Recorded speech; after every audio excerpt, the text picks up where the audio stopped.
Hi, welcome to the Spooky Isles. This is David Saunderson, and today I'm talking to Kerry Greenaway from the Paranormal Concept Show on the Paranormal UK Radio Network. How are you, Kerry?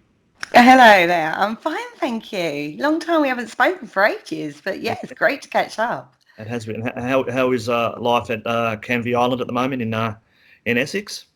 Not too bad, coping quite well so far. Everyone gets their wobbles though, I think, at various times, don't they, with this? And but today's a good day. It is a good day. It's Sunday, so it's our day off, even though we're all here every day in our houses, but it's what it is. Well, the reason I've asked you to come on today is a few years ago you wrote us an article for the Spooky Isles about crystals, and I just thought it'd be a really good thing to come on and maybe show us some of your crystals, tell us what they're about, and if anyone wanted to know about them, what is like? How did you get into the paranormal in the first place? Maybe we start there. I've always had that interest. So I've always read books and ghost stories and watched programs and stuff like that. And then I had a major life-changing experience. I got divorced and I got to a point where I had the two young kids and I needed to earn more money. But I needed something. I was already working 3 jobs and I needed to do something else to raise more money because it was hard times. And I said, the next job I do, it's got to be something that sings to my soul. Now, I had a tarot reading at this time. I'm just mucking around with a friend with some angel cards, actually. It was not tarot, it was angel. And the first card that came out was crystals. The second card that came out was way forward. And the third card that came out was go for it. And I literally was sitting there going, okay, because the night before that had happened, me and my son had sat on the sofa and he couldn't sleep. He was having a really bad night's sleep. So I was like on the internet, nothing on the TV that was suitable watching for his age range. Yeah. So we was pulling up minerals, crystals and mineral specimens to show him online. And a wholesaler had come up and he had turned around to me and gone, have a look. Let's have a look at that, Mum. And I'd funny the night before this reading had come out, I'd actually looked at this wholesalers. And then the next day this happened and it was almost like the universe was going, do it, go, take that step, do that. And that's really where it started from. And literally I was thinking, okay, so I've got to put a minimum order in now for this crystal business. If it's screaming at me that loudly, I've got to do it. And at the time there was a big thing with the electricity company and they were doing like a lot of refunds for just because there'd been a big court case. I don't even know the details now, but I just got this check through from my electrical company and I was like, wow, it was the exact amount I needed for a minimum order at the wholesalers. There you go. That's a bit spooky, isn't it? So that's what I did. And then my first wholesale order was to say the minimum order, so it was like 70 quid. And I bought a few specimens in to look at selling, set up a Facebook page and started on my journey. And then that's where it started from. And then going forward from that, I was at an event, an MBS fair, with my crystals, just purely working on a spiritual front at this time. And I bumped into a girl called Kerry Carter, who was very much into the paranormal side of things. And we got talking about the paranormal and crystals and the spiritual and how it links together. And I worked with a technique. I was very much putting out a technique called crystal gridding for manifestation and intention work on my page. And she'd seen this. And so we were talking about that. And she said to me, I'd love for you to bring this technique into the paranormal field to see if we can help, increase activity or whether or not it helps the energy levels and stuff like that. And that's how I got into the paranormal investigation side. And then that led on. I took that out into the field. We had some really interesting, experiences using crystal gridding and crystals in the field and very heavily crystal gridding a location and stuff like that. And we tried without the crystals, very quiet night. With the crystals, incredibly active night. And we can't say it was because of the crystals, because obviously we haven't got the data or the proof there, but it was just made it incredibly interesting whether or not it made made an effect or not. And then I got into talking to somebody on a podcast. Somebody interviewed me. And then I started, talking to people more about paranormal stuff. And then I got offered my own show. And the rest of they say is history, because now I podcast and I'm a lot more into the paranormal side as well as the spiritual, which sometimes comes into conflict with each other. But Yeah. I usually find it ends up like you go down that rabbit hole. We talk about rabbit holes quite a lot in the paranormal field because you start in one place and then end up somewhere completely different to where you started from. But I find a lot of times it comes in a full circle back to a spiritual basis. So that conflict is becoming less and less as I've gone on through the field. And so I can marry my research side and my crystal side and my spiritual side a lot better now. And it's really interesting. So yeah, that's a very, very succinct of my journey through from crystals into the paranormal. But yeah, it's been a very interesting journey. Okay, well, let me just sort of focus on the crystal stuff, because I mean, we could probably talk to you all day. I know we can talk to you all day about some of your paranormal experiences and the stuff that you've done. But how do crystals work? Like, I mean, how do crystals work? Full stop. Basically, a crystal in itself, every single individual crystal will have its own energy signature. Just like every single human person on this planet has a different unique energy signature. So what you're doing is you're asking the crystal's energy to work with your energy, or in a way that you want it to use its energy, if you're looking at manifestation and intention work, to do what you want it to do. So you're marrying energies together. So you'll be marrying the crystal energy with your own personal energy. And when you start working with individual type crystals, you'll notice the energy differences between them. Now, if we take one crystal, say take an amethyst, for example, it's a very common crystal.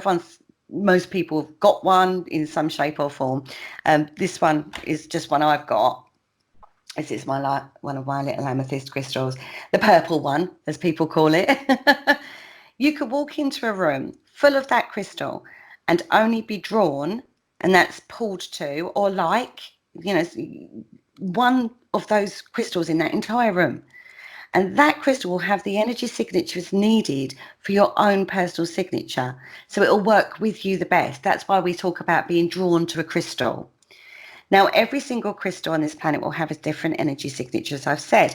But within that, say a different type of crystal will be attuned to a different avenue of energy. So an amethyst will work very well with spiritual centers and your third eye and things like that, because color is important too. But another type of crystal, like this septarian, will work in a different way. So it works very much in a grounding kind of way. What's that called? That's called septarian. Okay. It's absolutely beautiful. Now, we have geological information of how these things are formed. We know how they're born. We call them being born in nature. But because of how they're formed, that also has an impact on how it affects your personal energy signature. So something like septarian helps to marry your past with your present and helps you take those lessons and into the future. Very relevant right now, everybody. Would like to say that. So that type of crystal is incredibly useful if you're doing that kind of work. Whereas if I was going to do something like I don't do the physical healing with crystals. That's one thing I will say, because you've got 4 different energy centers within your personal body. This is just people.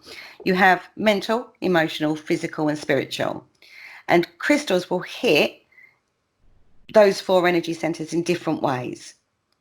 So it sounds very complicated, but it kind of isn't, because it buys into that belief that you have to balance your 4 energy centers.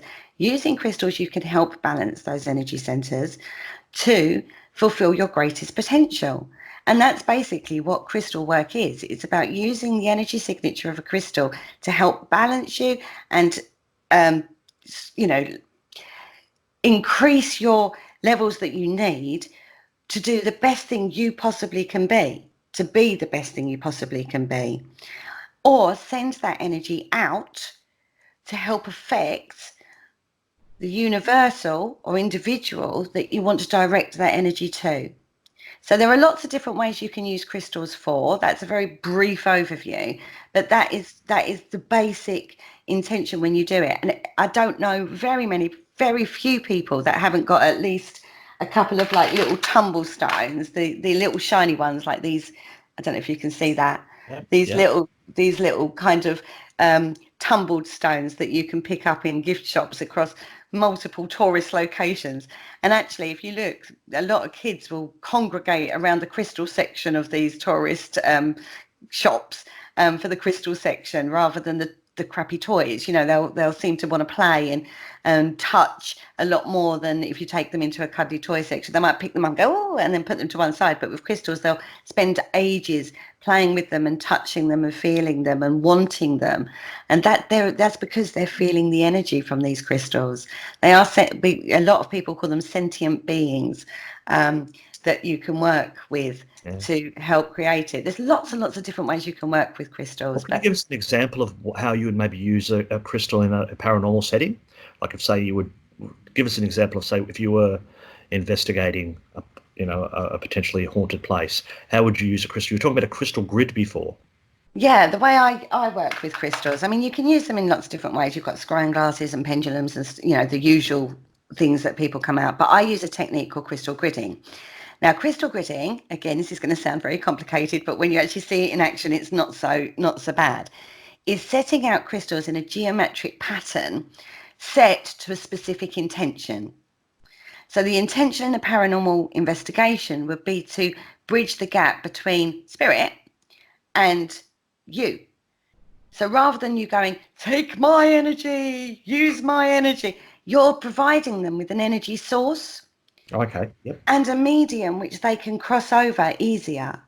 It's a bit like taking a fish out of water and trying to ask it to speak to you. A spirit will not necessarily be able to do that, but if you give it another medium, it might find it easier to use that energy rather than anything else. It all buys into belief systems of maybe how... Would you call it like maybe an extension cord or something like that? Giving it, bringing your own generator to help amplify maybe what it's... Spirit? Yeah, think of it as a natural EMF pump. Yeah. And that's what you're going to set the intention to. And you can tailor the grid into whatever energy level you feel is relevant for that location.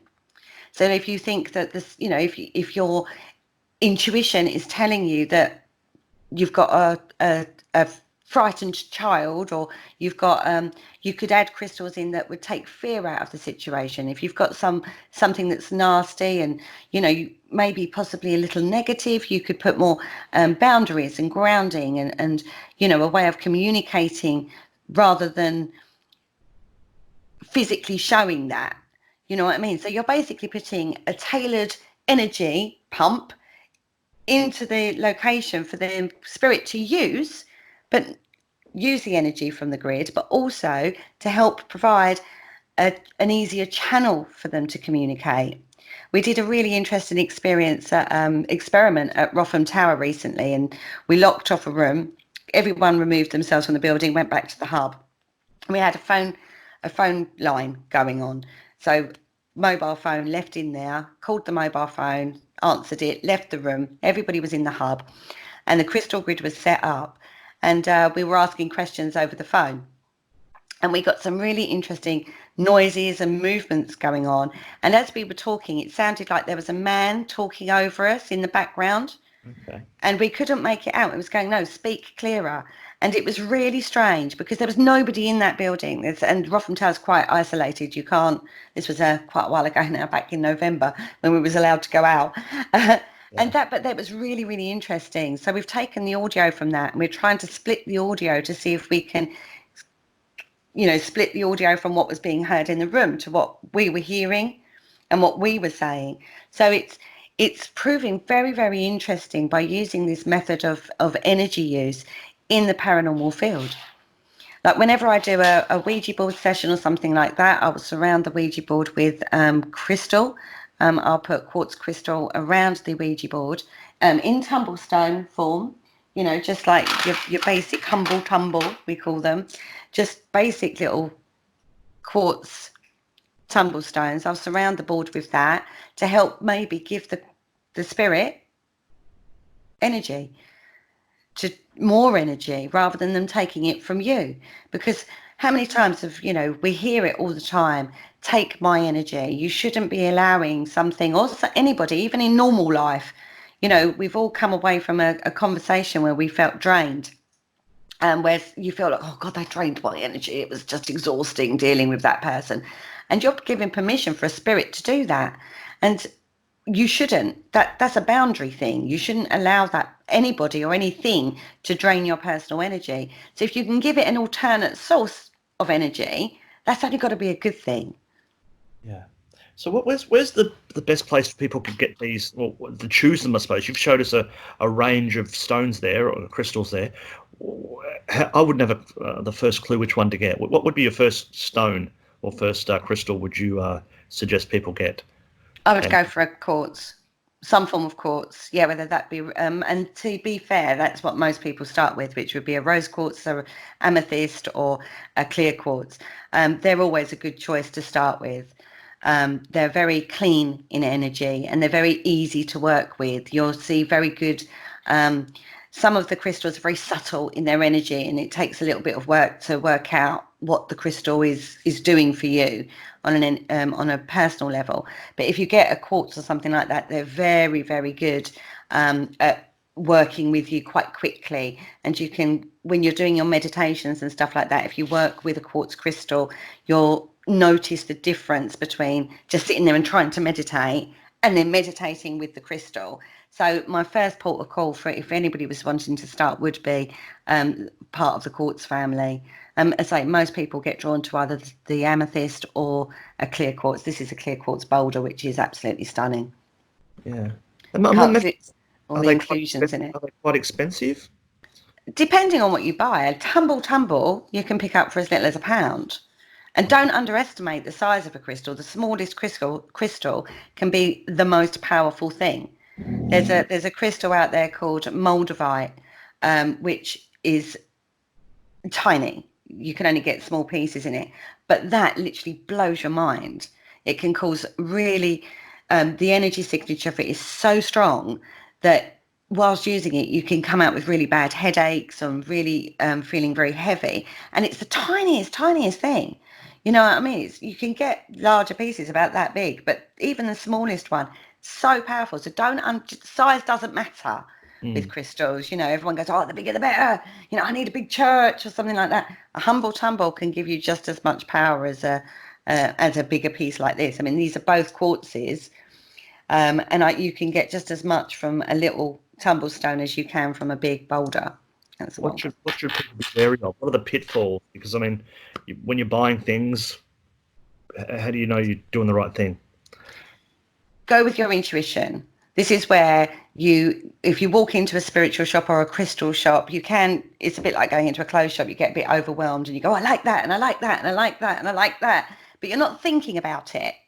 This is where you really need to tune into yourself and go with what you feel is right. And that's being quiet and just listening to your body. Your body's going to tell you what you need or what's going to work with you or what you need best. It's the same if you choose a tarot deck. You go with your intuition, you know, and that, you know, there's lots of terms like being drawn to and stuff like that. And there's two schools of thought. I'll always go with the one that I get drawn to, the one that sings to me. And that's actually how I choose crystals to sell as well. When I'm going to the wholesalers and stuff, I'll go with the pieces. There could be 100 different pieces of amethyst, and it may not be the prettiest one that I pick. It'll be the one that I'm drawn to. For some reason, that is coming into my possession to move on to the right person it needs to go to. Or sometimes they stay with me because I like them too much. How would you choose something over the internet then? Like if I could see something, I could pick it up and look at it at a shop. But how do I go, well, I like that one over there? It's exactly the same principle. Exactly the same principle. You go with the one you get an emotional reaction from, or even sometimes I've been known to have a physical reaction to something. I can look at 100 pieces on the internet, particularly if I'm looking at one of the Brazil wholesalers. Obviously, I can't fly to Brazil and go to the thing, so I'm doing it online. And if you're not sure, if you're thinking, oh, I really like it, but I'm not sure, ask for more photos. Your body and your emotional reaction will soon tell you if it's the right thing or the wrong thing for you. Yeah. Okay. Well, just to finish off the session, and I think it's been very informative, and I think I know a little bit more about it than I did before. You were talking about, you know, special ones. Have you got like an image in your mind of the one crystal that you would like? You know, maybe it's a bit too expensive, or it's very rare, or something that, you know, what is your sort of I was going to say, holy grail of crystals that you could dream of? The one that I really would like that I can't afford is actually a sphere, and it's quite a large sphere. So that in itself indicates cost factor, doesn't it? And it's a crystal called Rhodochrosite, and it's absolutely beautiful. It's like a banded pink crystal, but it is just phenomenal. And I've been lucky enough to work with smaller pieces and tumblestones in Rhodochrosite. But a really good grade sphere of rhodochrosite would be my dream. That would be my dream crystal. And that is totally to do with heart centers. So it's to do with love and compassion and understanding and, all those things that we try to live by on a day-to-day basis. That would be my dream crystal to have. And I haven't been lucky enough to afford one yet. Maybe one day. One day, All right. fingers crossed. So we're saying before we could find you on the Paranormal Concept Show on the Paranormal UK Network. How do people find that? You can go onto Podbean or onto the Paranormal UK Radio Network webpage. That's out there. There's a live link on that, and they do a 24-hour stream, and the individual episodes you'll find over on Podbean. But come over to Facebook. We have a Facebook group page, Paranormal Concept Show, and you'll find all the links for my show with Paul Rook and Richard Clements over on there. Okay, we'll make sure we put them in the underneath this on YouTube as well, so people could find you. So thank you for that, Kerry. Stay safe. You too. And we look forward to talking to you again another time. All right, see you. Bye-bye. Bye-bye.